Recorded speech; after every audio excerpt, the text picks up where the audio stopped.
Hola, muy buenas tardes. Mi nombre es Luis Fernando Cerda, soy estudiante de Derecho de la Universidad Fermín Toro. El día de hoy trataremos los temas números 4, 5 y 6 de la asignatura Derecho Internacional Privado SAYA-F.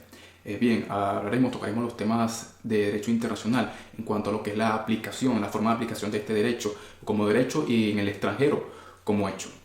Cómo funcionan las instituciones generales del Derecho Internacional Privado y cómo fue la evolución del Derecho Internacional Privado a través de la historia.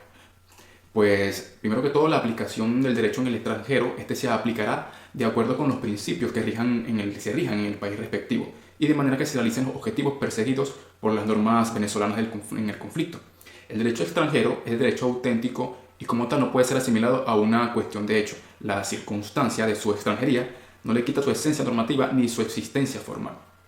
El tratamiento procesal de este derecho supone que se le coloque en pie de igualdad con el derecho nacional, porque respecto a ambos se tratará de la aplicación de un quid juris, y la manera de la aplicación del derecho extranjero establecida, tal como lo harían los jueces de Estado cuyo derecho resultaría aplicable, te permite considerar que en ambas del texto el juez del foro debe tener presente todos aquellos elementos que serían empleados por el juez cuyo derecho se trate de aplicar.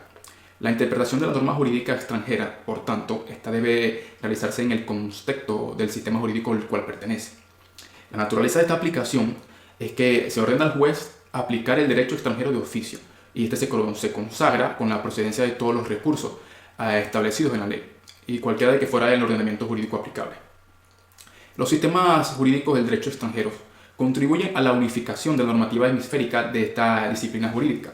La referida del derecho extranjero dotan la norma bajo examen de la flexibilidad necesaria para alcanzar la justicia y la equidad de los casos concretos, para alcanzarla cuando se emparente la norma legal con la convencional.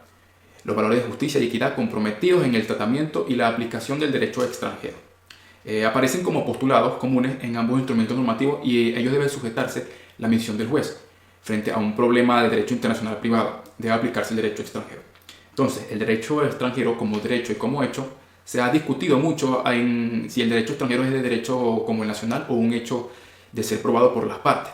No se discute, en cambio, el principio de jura nobis curia, no se aplica con relación al derecho extranjero, ya que un juez no puede conocer todos los derechos. En tal caso, existe la siguiente solución.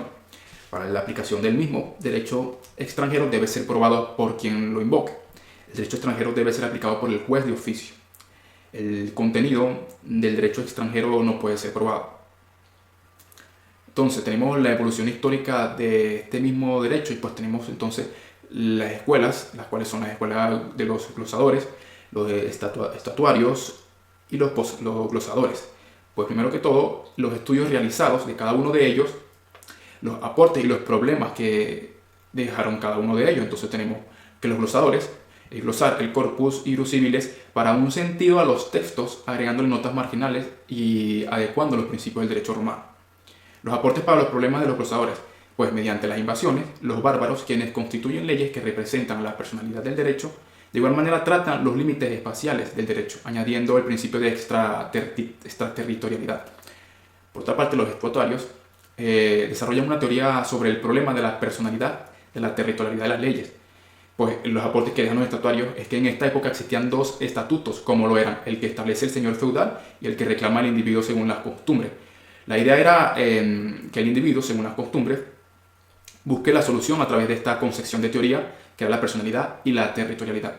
Los posgloseadores comentaban e interpretaban soluciones jurídicas de derecho romano adaptándolas a las existencias de las nuevas realidades sociales. Estos eran fundamentalmente analíticos e inductivos. No establecían reglas generales para solucionar los diversos problemas estatuarios que podían presentarse, sino que analizaban cada caso de forma individual en lo que se refiere a la cuestión delictual. Bien, este distinguió que se trataba de un delito de derecho común o no. En cuanto a los bienes, se consagró el principio de la ubicación, es decir, el estatuto territorial. Otras escuelas son las escuelas francesas del siglo XVI, las escuelas francesas del siglo XVIII y la escuela flamenco holandesa y la escuela alemana. Y por último, la escuela norteamericana. Entonces tenemos que la escuela francesa del siglo XVI, los estudios que realizaba era que se caracterizaba por un surgimiento de los estados modernos, como luchas internas contra el régimen feudal y externas contra la fuerza del imperio y la ideología inglesa católica. Lo que aporta la escuela francesa del siglo XVI es que el principio de la prevalencia de los estatutos territoriales sobrepasaba los personales, pues ellos eran este principio era el principio territorial excepcionalmente personal. La escuela francesa, por otra parte, en forma general estudiaban el principio de la personalidad de los estatutos y conflictos de las leyes. Fueron considerados juristas progresistas de la escuela francesa. Los aportes eran que esta escuela se dedicó a conocer las ideas de Argentre y dividió los estatutos reales y los de los personales para asegurar el efecto extraterritorial del estatuto mixto.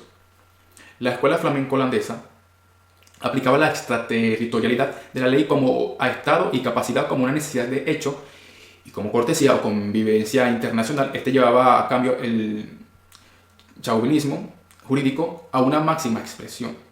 Pues como aporte de esta escuela es que los problemas que tenemos